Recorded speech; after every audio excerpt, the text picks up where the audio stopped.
Percurso quaresmal, como temos falado nos últimos domingos, e estamos agora no terceiro domingo da quaresma, somos conduzidos pela liturgia da igreja ao mistério da Páscoa, qual Cristo morto e ressuscitado é o centro da vida de todos aqueles que creem, como diz São Paulo hoje na segunda leitura. Nós pregamos Cristo crucificado. A recordação disso é essencial na vivência e na realidade da fé de cada um dos cristãos. Nós pregamos Cristo crucificado, que é loucura e escândalo. Ou seja, a igreja, desde os tempos primeiros, entende que, embora a ressurreição seja o centro da sua pregação, São Paulo diz, se Cristo não tivesse ressuscitado, vã seria a nossa fé. O anúncio da morte e de Cristo crucificado é essencial como um ato de fé, seja pelo sinal profundo do amor de Deus, como diz o Papa Francisco, não há um outro argumento que Deus dará para revelar seu amor, senão mais, e não há um maior, que Cristo crucificado, que deu a sua vida livremente para a nossa salvação. Hoje, nossa liturgia tem como palavra-chave purificação e como lugar preferencial ou referencial o Templo de Jerusalém, onde desenrola a cena do Evangelho proclamado.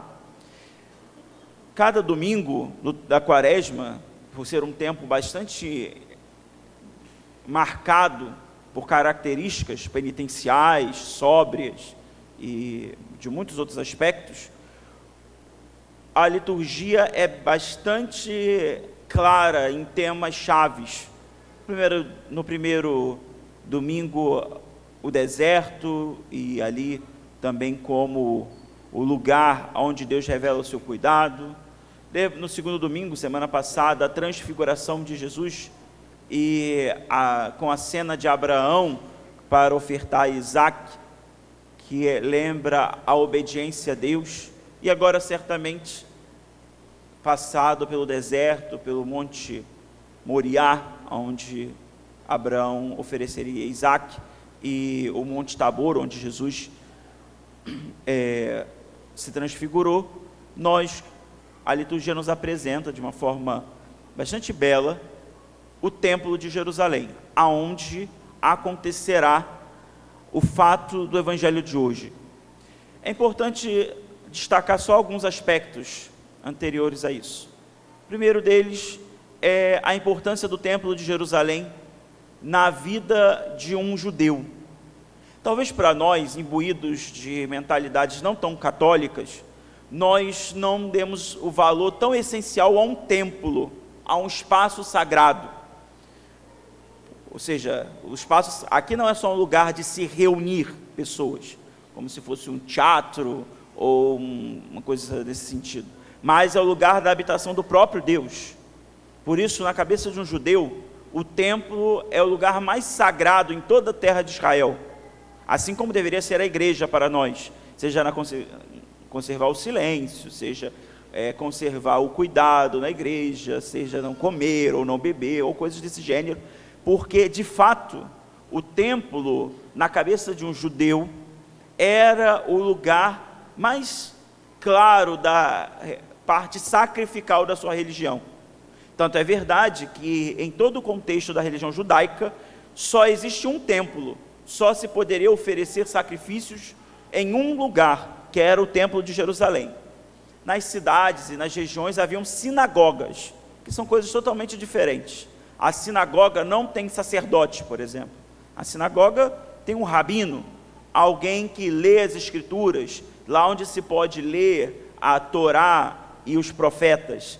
Mas é no Templo de Jerusalém que, quando foi dedicado, na época de Salomão, a glória de Deus o tomou.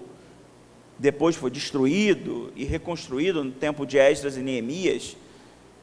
Mas o templo onde foi depositada a arca, onde tem o Santo dos Santos, é o lugar mais sagrado na religião. Por isso, só lá poderia oferecer sacrifício.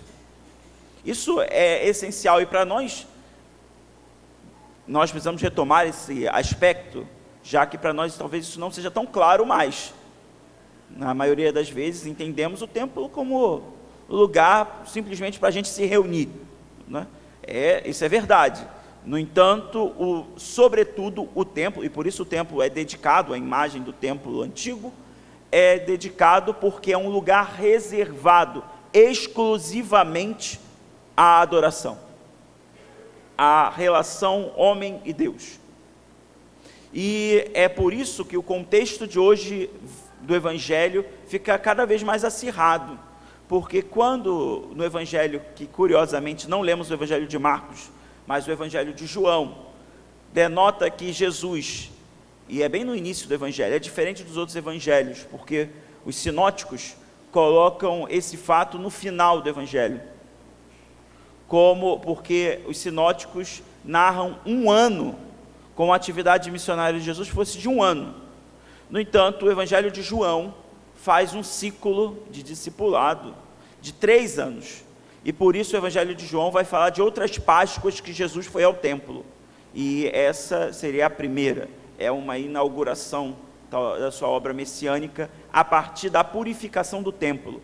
E é importante descrever o texto de hoje exatamente assim, como purificação do culto, e não como puramente expulsão dos vendilhões do templo, como muitos, até em comentários especificamente latino-americanos, vão dar muita ênfase, como se fosse simplesmente para hoje descrever uma relação entre a religião e o poder, e o culto, o comércio, enfim. Mas o fato do Evangelho de hoje, a problemática mais profunda, embora Jesus tenha feito sim um chicote, expulsado os vendilhões e os animais, e destruído as mesas, as bancas com as moedas, isso é importante, porque as moedas que tinham lá eram moedas do império, que tinha efígie do imperador, que no tempo naquele período histórico era uma religião, né? Então, ou seja, era paganismo, nós entenderíamos hoje. E nesse contexto todo, por isso as passagens das Escrituras hoje, da liturgia, é muito bonita, mas não tão simples de ser entendida, porque precisa de todo um fundamento bastante sólido para compreender o que está ali. Senão a gente vai ter Jesus dando uma de doido, quebrando o templo inteiro, ou quebrando. Jesus foi ao templo várias vezes e nunca fez isso. Por que fez isso hoje? Esse é um fato importante ao ler o texto e pensar qual é o propósito do texto na revelação do próprio Deus. Daí, diante de todas essas realidades, o fato está em que o lugar mais santo, na compreensão de um judeu, que era o templo de Jerusalém, onde se oferecia o sacrifício, e é claro que se precisaria vender coisas lá, se oferecia sacrifícios de animais, o novilho, a pomba, o boi, todas essas coisas. E imagina alguém que sai do norte de Israel, fosse andando até Jerusalém, ou do sul, ou de uma cidade longínqua, para oferecer o sacrifício e ter que carregar o seu sacrifício até o templo de Jerusalém. Evidentemente, por facilidade, se colocou lá, quem queria oferecer o sacrifício, comprava lá mesmo. Isso não há mal algum. O problema não é esse. O problema é a falta de percepção daqueles que estão ao entorno e de como que a religião, o culto, estava se perdendo no meio daquelas realidades, naquelas negociações humanas. Jesus não é contra a religião, e é importante dizer isso. Hoje em dia existe uma mentalidade que não é católica, que não é cristã, nem parte nossa, embora haja muitos evangélicos que digam isso, mas também não é originalmente dos evangélicos, dizendo que contrapondo a religião com a espiritualidade. Há muita gente que diz hoje, eu não sou religioso, eu não sigo a religiosidade. Há quem diga, inclusive, que a religiosidade é doentia, Há uma atriz, algum tempo atrás, disse uma coisa dessa. Doente é ela, né? Que diz uma coisa dessa. No entanto, dizendo, a religiosidade é doentia, o que me importa é a espiritualidade. E dá o nome de espiritualismo, uma coisa dessa. Essa doutrina, para nós, é herética, diga-se de passagem. Para nós católicos, seguir um pensamento desse é herético. Não é só não favorável, é herético, porque Cristo quis fundar uma igreja. E isso é essencial para nós. Não se abre mão disso. Por isso, hoje no nosso tempo, há uma confusão em dizer, quando Jesus quis, nesse texto há muitos comentários que se diz isso, Jesus quis ali limpar a religiosidade daquele povo para instituir uma nova adoração. Veja, Jesus não veio destruir a lei de Moisés, mas dar novo cumprimento, ele mesmo disse isso. De forma que, o fato de hoje do Evangelho, não é tanto para destruir aquilo que existia, mas para dar um significado pleno ao culto prestado a Deus. Tirar e limpar do coração daqueles que lá estavam no templo, de qualquer tipo de idolatria. Isso é tão importante, por isso eu falava de purificação. Não é destruição, é purificação. Purificação da vida de fé de cada um daqueles que ali estavam. Por isso é tão importante, no contexto da liturgia da palavra de hoje, ouvir a primeira leitura, que foi bastante longa, a leitura dos mandamentos. Eu e você provavelmente tenhamos aprendido os mandamentos na catequese,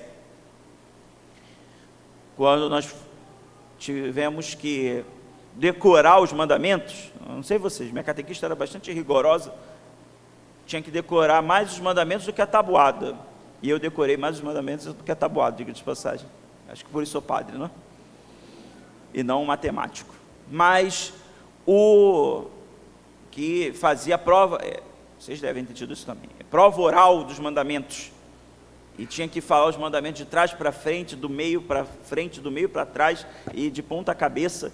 Era bastante rigoroso para decorar os 10 mandamentos.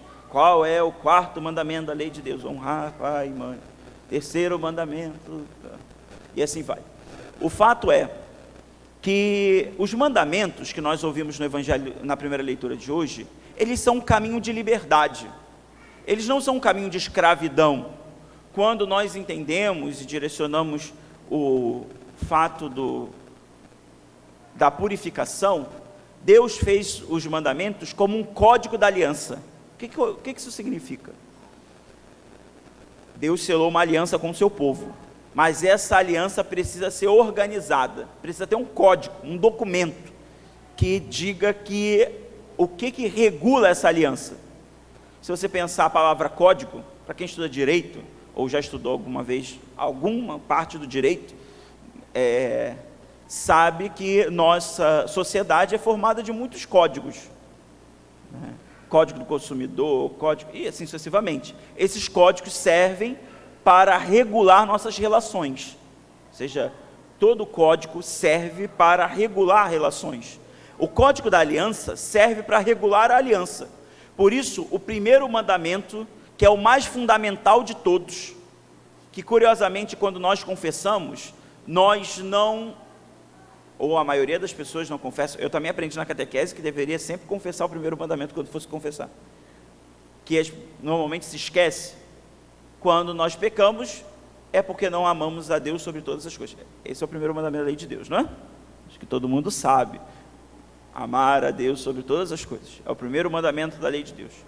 E esse é o fundamento. Só que quando nós lemos o livro do Êxodo,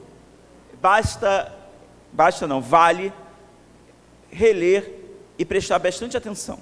Vamos aí ao livro do Êxodo, capítulo 20, versículo 1 em diante. Deus pronunciou todas estas palavras: eu sou o Senhor teu Deus, que te tirou do Egito, da casa da escravidão. Veja, essa é a aliança, não é?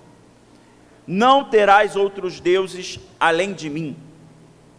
Não farás para ti imagem esculpida, nem figura alguma do que existe em cima nos céus, ou embaixo na terra, ou do que existe nas águas ou debaixo da terra. Não te prostrarás diante desses deuses, nem lhe prestarás culto, pois eu sou o Senhor teu Deus, um Deus ciumento. Castigo a culpa dos pais nos filhos, até a terceira e quarta geração dos que me odeiam, mas uso de misericórdia por 1000 gerações com aqueles que me amam e guardam os meus mandamentos. Esse é o fundamento de todos os outros mandamentos. A aliança fica muito clara. E aqui Deus recrimina uma coisa que Jesus purifica hoje no templo: a idolatria. Há muita gente na nossa época que ainda acha que a idolatria são as imagens, que evidentemente, ou as estátuas, que evidentemente é ridículo, né? Nós não cremos que nas estátuas ou coisas nesse sentido de que seja Deus ou um Deus. Mas o fato que hoje a idolatria é mais sorrateira e mais perigosa, porque ela entra na nossa vida e tira o sentido da vida de fé. Presta bastante atenção nisso, porque isso acontece de uma forma muito sutil. Nós acabamos formando ídolos na nossa vida sem perceber, e isso vai tornando impura a nossa forma de cultuar a Deus, de adorar a Deus.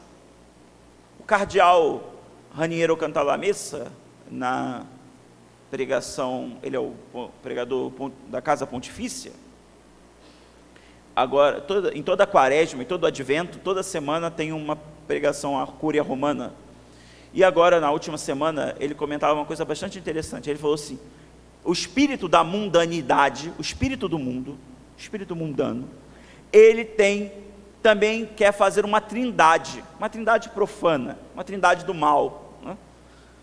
Que se tornam ídolos, deuses na nossa vida. 3 coisas que eu gostaria que nós comentássemos, para depois chegar na purificação de que Deus quer também fazer conosco. Primeiro é o prazer, o ídolo do nosso tempo. Segundo é o poder. E o terceiro é o dinheiro. Talvez muitos de nós pensemos assim: eu sou pobre, não tenho função de direção de nada, então não tem problema nem com dinheiro, nem com poder. E sexo, porque as pessoas pensam que prazer é só sexo nesse mundo, não tenho problema com isso também. Então eu não tenho problema com nenhum desses ídolos, mas vamos entender um por um. O prazer não é só o sexo, embora isso também seja.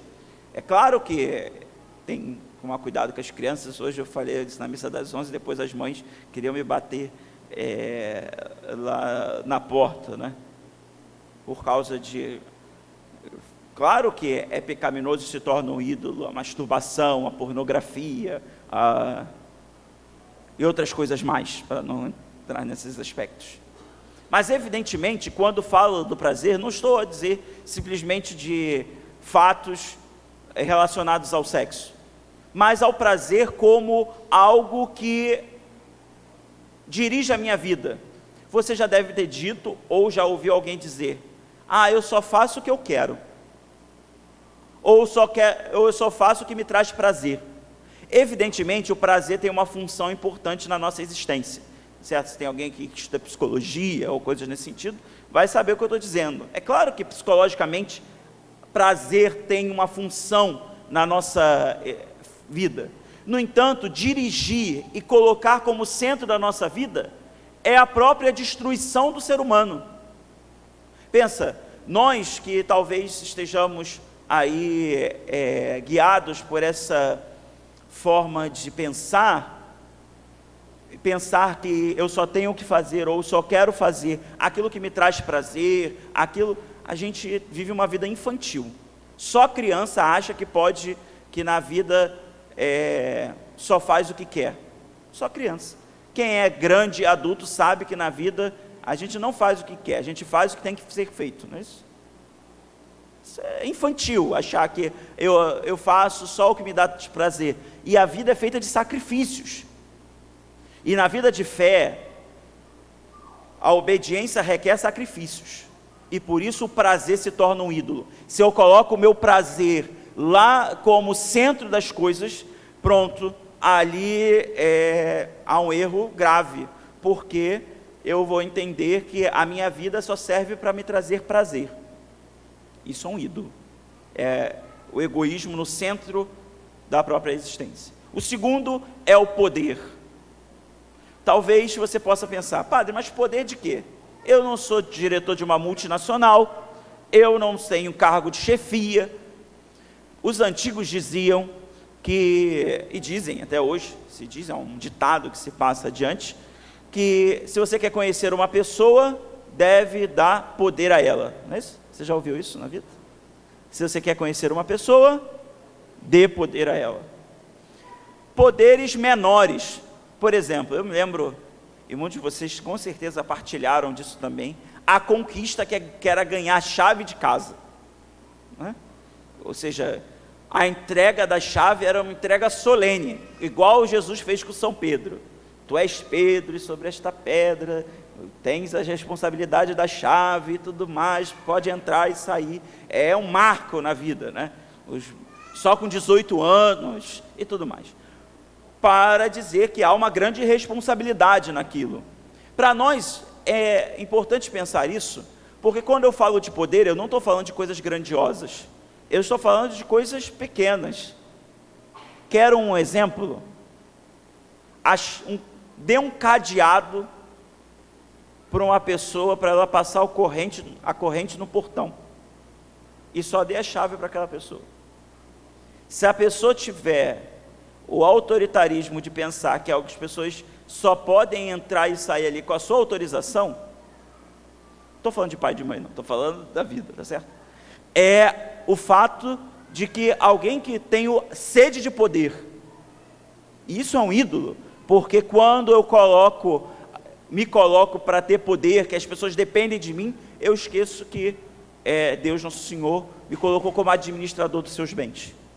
Terceiro aspecto é o dinheiro. É claro, e não sejamos hipócritas, todos nós precisamos de dinheiro. A igreja precisa de dinheiro para pagar a conta. Né? O problema não é o dinheiro, mas o problema é o modo como eu me relaciono com ele. E muitas pessoas do nosso tempo, como que fazem? Eu existo para trabalhar, trabalho para pagar as contas, e as contas eu ganho dinheiro para isso, depois continuo assim, como se a vida fosse, o sentido da vida fosse o dinheiro. Isso não é só pessoa rica não, tá certo?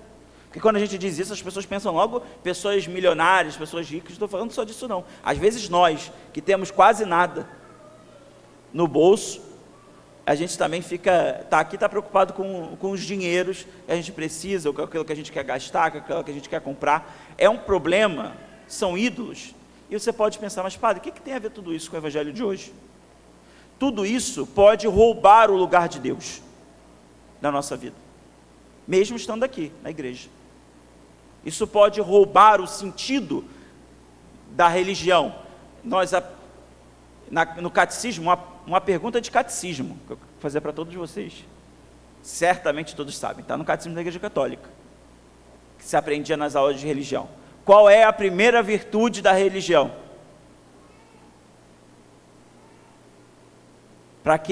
Qual é o primeiro existir da religião? É a adoração. Está no catecismo, se aprende isso no catecismo, não? O fato é que quando nós perdemos o foco, o culto que nós oferecemos no nosso interior também vai se perdendo, e aí cai a idolatria, que mesmo que objetivamente não exista, no nosso interior a gente sucumbe. O fato da purificação do templo de hoje, que Jesus faz, é para lembrar que aquele templo, aquele culto purificado, porque ele mesmo diz, podem derrubar esse templo e eu o reconstruirei em 3 dias. É referência à ressurreição, é óbvio, né? Isso significa que não basta, não é só a questão cultual, mas é a questão interior. Para nós, católicos, que celebramos a Eucaristia, é importante lembrar uma coisa: a missa, o culto eucarístico, aqui oferecido, é sempre perfeito e santo, porque é Jesus que se oferece ao Pai, no Espírito, é o sacrifício da cruz, oferecido, isso é perfeito, isso não precisa ser purificado, remendado, nada disso. Tanto é verdade que independe de qualquer pessoa para que isso aconteça. O Concílio de Trento, no século XVI, ensinou uma coisa importante, porque havia uma dúvida: se a santidade do ministro, a santidade do padre que celebra, faz com que a missa tenha efeito ou não. A unção do padre faz com que a missa tenha efeito ou não. E o Concílio de Trento respondeu com uma frase, uma expressão em latim, muito simples, que todos nós podemos guardar: ex opere operato, ou seja, que aqui age por ele mesmo. O padre pode ser bonito como eu, pode ser feio e cabeludo, pode ser qualquer coisa, pode ser cafajeste igual eu, pecador igual a mim, mas o fato é que o sacrifício de Cristo, independente aqui no Vaticano, num casebre no Moçambique, na casa do padre lá velhinho, sozinho, sem ninguém para celebrar, com 1 milhão de pessoas, com uma pessoa só, é o mesmo e único verdadeiro sacrifício da cruz, qual Cristo se ofertou uma vez por todos. Isso independe. Mas, então, quando eu estou falando de purificação do templo, purificação do culto, o que eu estou falando? Não é da missa, mas é a purificação da nossa forma de receber a graça. E aí o Concílio de Trento formulou uma outra expressão em latim, falou: a graça dos sacramentos são ex opere operato, eles agem por eles mesmos, mas daqueles que vão receber, se chama ex opere operandis, não é? Depende da santidade de quem recebe, ou da santificação de quem recebe. O efeito, diz a sequência de Corpus Christi, pode ser bem diverso, exatamente para lembrar que o sacrifício perfeito da cruz, que Cristo se oferece aqui, em toda a Santa Missa, acontece independente da santidade do padre, das pessoas, do canto, ou do que seja. Mas o que Jesus quer purificar hoje, o templo que Ele quer purificar, somos nós, é o nosso interior, porque São Paulo diz: nós somos templos do Espírito Santo, e é esse templo que Jesus quer derrubar a idolatria, dentro de nós, não fora de nós.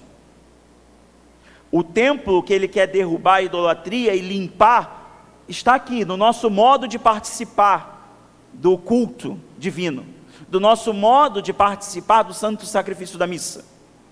Por isso o texto de hoje é ainda mais importante do que talvez muitas pessoas pensem: Jesus bateu nos outros, expulsou. É um pouco superficial isso. O fato é que Ele, que é o verdadeiro culto oferecido ao Pai, no Espírito, quer que aqueles que creram nele tenham a casa purificada. São Leão Magno diz que a quaresma é tempo de limpar e enfeitar a casa por dentro. O templo interior do Espírito, que somos nós, esse deve ser purificado. Isso é essencial, e é a purificação que nós pedimos a Deus. Eu queria destacar uma coisa do Evangelho de hoje. Eu não sei se vocês repararam, às vezes passa despercebido alguns textos do Evangelho, mas é muito curioso esse trecho, quando Jesus diz assim, o Evangelho de São João, preste atenção: Jesus estava em Jerusalém durante a festa da Páscoa, ponto. Vendo os sinais que realizava, vírgula, muitos creram no seu nome. Vejam, vendo os sinais que ele realizava, muitos creram no seu nome. Até aí, muito bom. Mas o mais intrigante é esse: mas Jesus não lhes dava crédito. Jesus não lhes dava crédito. Preste atenção, muitos creram nele, mas Jesus não lhes dava crédito. É uma palavra dura. Não só com os vendedores, mas com aqueles supostamente que creram nele.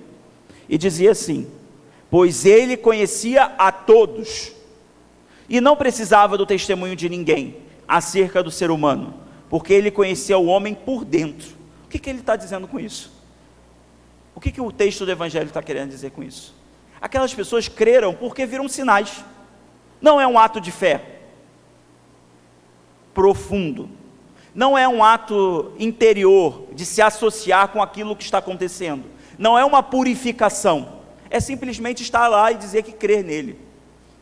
Cuidado para que nós também, ao participarmos dessa Eucaristia e passar por esse tempo quaresmal, saiamos daqui pensando que cremos nele e Jesus não está dando crédito. Eu, quando li esse texto, eu pensava assim: será que Jesus está me dando está me dando crédito? Acho que é importante, porque a gente às vezes acha, a gente está aqui, a gente é bom católico, cumpre as coisas, vai à missa no domingo, não chega atrasado na missa, ou coisa nesse sentido, e a gente pensa: não, eu estou crendo nele e por isso ele está confirmando. Mas o texto do Evangelho de hoje está dizendo: eles viram sinais, creram, mas Jesus não dava crédito a eles, porque ele conhecia por dentro, porque o modo deles participarem da fé não é um modo autêntico. Por isso é necessário ser purificado. O tempo quaresmal, irmãos e irmãs, serve para isso, para que nós purifiquemos o nosso interior, o nosso modo de adorar a Deus. E também hoje, pensar quais são os ídolos que precisam ser derrubados em nós. Ninguém pode sair dessa Eucaristia pensando que não tem nada para ser purificado, ou mais, pensar que tem algo que deva ser purificado e não fazer nada, que é pior ainda. Pior ainda é saber que eu preciso me purificar e não fazer nada para isso. Por isso peçamos a graça do Espírito de Deus, que Ele nos ajude a purificar o templo do Espírito, o seu templo, que somos nós, para que quando chegarmos aqui, para a missa, e nos unir ao sacrifício de Jesus, façamos isso não só exteriormente, mas façamos essa união com Jesus, não uma união sacrílega, mas uma união profunda e verdadeira de um coração que, contrito, busca a purificação e a adoração. Que nosso Senhor nos dê a sua graça e seu auxílio, para que de fato esses fatos ditos se tornem propósitos concretos.